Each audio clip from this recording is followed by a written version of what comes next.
Hi, my name is Megan Perra, and I'm a graduate student working with Todd Brinkman at the Human Dimensions of Wildlife Lab at UAF.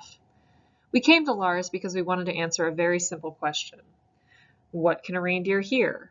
We wanted to answer this because we actually studied caribou in the wild, which, despite having different names, are still the same species as reindeer.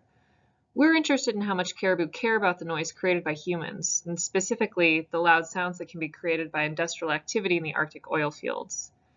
And the next step to understanding that is actually to figure out what these animals are even capable of hearing.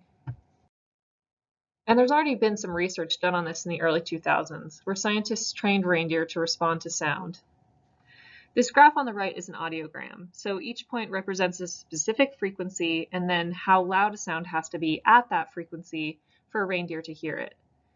Now, a human can hear sounds between 20 and 20,000 hertz. According to these results, reindeer can hear between 63 and 32,000 hertz.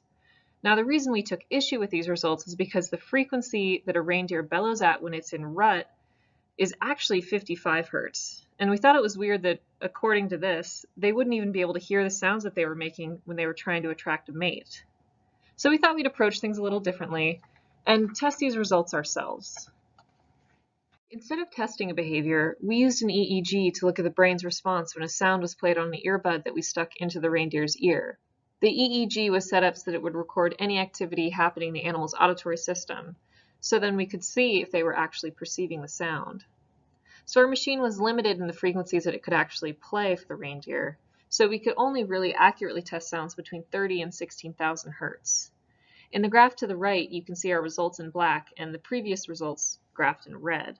Now, our testing methods can be a little less sensitive than behavioral testing, but we did find that reindeer can perceive sounds at least as low as 30 hertz, which means they can hear their own mating calls, and the caribou in the wild are capable of hearing all types of industrial noise that they might encounter in the Arctic oil fields.